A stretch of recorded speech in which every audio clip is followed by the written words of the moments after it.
God today 3-ാം മണിക്കൂർ. സംഖ്യാപുസ്തകം 22-ാം അധ്യായം 1 മുതൽ വാക്യങ്ങൾ. ഇസ്രായേൽ യാത്ര തുടർന്നു. മോവാബ് സമതലത്തിൽ യോർദാനക്കരെ ജെറിക്കോയുടെ എതിർവശത്ത് പാളയമടിച്ചു. ഇസ്രായേൽ അമോന്യരോട് ചെയ്തതെല്ലാം സിപ്പോറിന്റെ മകൻ ബാലാക്ക് കണ്ടു.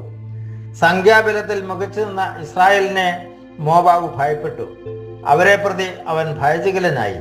മോവാബ് മിദിയാനിലെ പ്രമാണികളോട് പറഞ്ഞു, കാള വയലിലെ പുല്ല് തിന്നുന്നത് പോലെ ഈ നാടോടികൾ നമ്മെ വിഴുങ്ങിക്കളയും. സിപ്പോറിന്റെ മകൻ ബാലാക്കായിരുന്നു അക്കാലത്ത് മോവാബ്യരുടെ രാജാവ്. അവൻ അമാന്റെ ദേശത്ത് യൂഫ്രട്ടീസ് തീരത്തുള്ള പൊത്തോറിലേക്ക് ദൂതനെ അയച്ച് ബയോറിന്റെ മകൻ ബാലാമിനോട് പറഞ്ഞു, ഈജിപ്തിൽ നിന്ന് ഒരു ജനത വന്ന് ഭൂമുഖം മൂടിയിരിക്കുന്നു. അവർ എനിക്കെതിരെ പാളയമടിച്ചിരിക്കുകയാണ്. അതിനാൽ നീ വന്ന് എനിക്ക് കീഴടക്കാൻ സാധിക്കാത്ത ഈ ജനത്തെ ശപിക്കുക. എങ്കിൽ അവരെ അവിടെ നിന്ന് തോൽപ്പിച്ചോടിക്കാൻ എനിക്ക് സാധിച്ചേക്കും. നീ അനുഗ്രഹിക്കുന്നവൻ അനുഗ്രഹിക്കപ്പെടും, നീ ശപിക്കുന്നവൻ ശപിക്കപ്പെടും എന്ന് എനിക്കറിയാം. പ്രിയമുള്ളവരെ, ബാലാം രാജാവ് ഇസ്രായേൽ ജനത്തെ ഭയപ്പെട്ടു. അവന് യുദ്ധം ചെയ്ത് നേടാൻ പറ്റില്ല എന്ന് മറ്റുള്ള രാജ്യങ്ങൾ കീഴടക്കി വരുന്ന ഇസ്രായേലിനെ പറ്റി അവൻ കേട്ട് മനസ്സിലാക്കി. അതുകൊണ്ട് അവൻ ഒരു പ്രവാചകനെ അയച്ച് ഇവരെ ശപിക്കാൻ വേണ്ടിയിട്ട് ഒരുക്കുകയാണ്. ഇവിടെ നമുക്കൊരു കാര്യം നമ്മുടെ ചിന്തയ്ക്കായിട്ട് വരുന്നത്, ഇസ്രായേൽ ജനം ഓരോ പ്രദേശങ്ങളും കീഴടക്കി വരികയാണ്. ദൈവം വാഗ്ദാനം ചെയ്ത ദേശത്തേക്ക് എത്തുന്നതിന് തടസ്സമായി നിന്നവരെയൊക്കെയാണ് അവർ കീഴടക്കി കയറി പോരുന്നത്. കാരണം അത് ദൈവത്തിൻ്റെ ഹിതം ആയതുകൊണ്ട് അവരെ തോൽപ്പിക്കാൻ ആർക്കും സാധ്യമല്ലാതെ വന്നു. അങ്ങനെയുള്ള ഈ യാത്രയിൽ ഇവിടെ വന്നപ്പോഴത്തേക്ക് അവനെ ബാലാം പ്രവാചകനെ അയച്ചവരെ ശപിക്കാനായിട്ട് പറയുകയാണ്.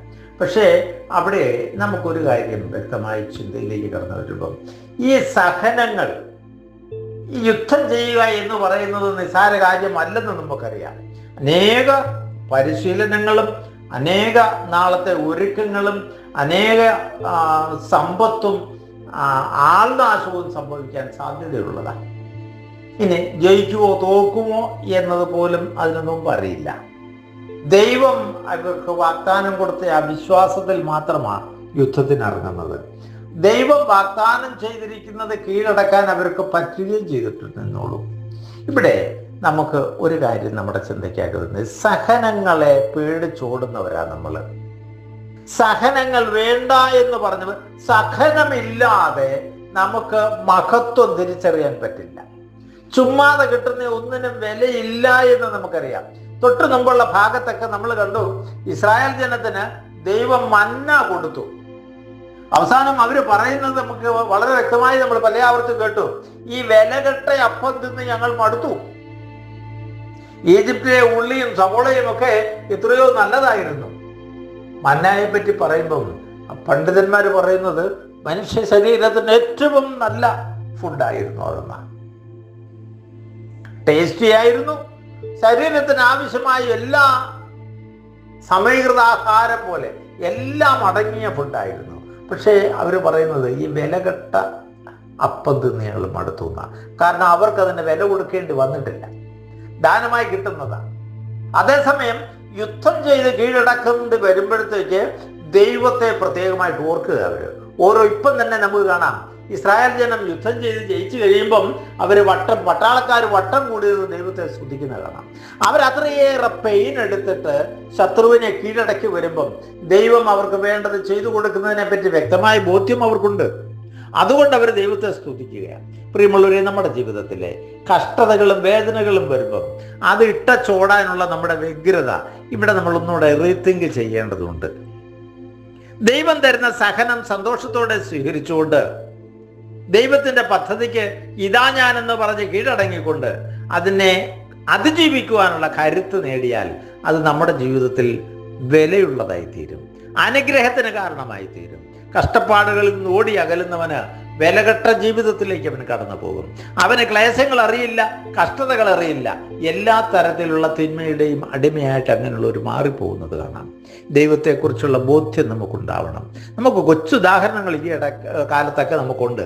കാരണം നമുക്ക് മേലാതെ വന്നത് ഒരു ആശുപത്രിക്ക് ഓക്സിജൻ തരേണ്ടി വന്നാൽ ഓരോ മണിക്കൂറിനും ആയിരങ്ങളാ വില. ഏതാനും ദിവസങ്ങൾ അത് ഉപയോഗിച്ചു കഴിഞ്ഞാൽ ലക്ഷക്കണക്കിന് രൂപയാ ബില്ല് വരിക. എന്നാൽ ജീവിതം മുതൽ, ജനിച്ച നാൾ മുതൽ ഇന്നോളം ഫ്രീ ആയിട്ട് ഒന്നുമില്ലാതെ നമ്മൾ ശ്വസിച്ചുകൊണ്ടിരുന്ന ഈ അന്തരീക്ഷത്തിൽ നിന്ന് അവിടെ ഇതിന്റെ വില തിരിച്ചറിയാൻ നമുക്ക് പറ്റുന്നത് ഇതുപോലുള്ള രംഗങ്ങൾ കാണുമ്പോഴാണ്. ദൈവം എത്രയേറെ കരുതലാണ് നമ്മളോട് കാണിച്ചിരിക്കുന്നത്. മനുഷ്യനോട് എത്രയേറെ കരുതലും സ്നേഹവും സംരക്ഷണവുമാണ് കൊടുക്കുന്നത്. ഇത് ബോധ്യമില്ലാതെ പോകുന്നത് വിലയില്ലാത്തത് കൊണ്ടാണ്. വിലയോടുകൂടി ഇത് സഹനങ്ങളെ സന്തോഷത്തോടെ സ്വീകരിച്ച് ദൈവത്തിന് നന്ദി പറഞ്ഞ് ഓരോ സഹനങ്ങളെയും ഓരോ പ്രതിസന്ധികളെയും കീഴടക്കി പോകുമ്പോഴാണ് അതിന് മഹത്വം ഉണ്ടാകുക.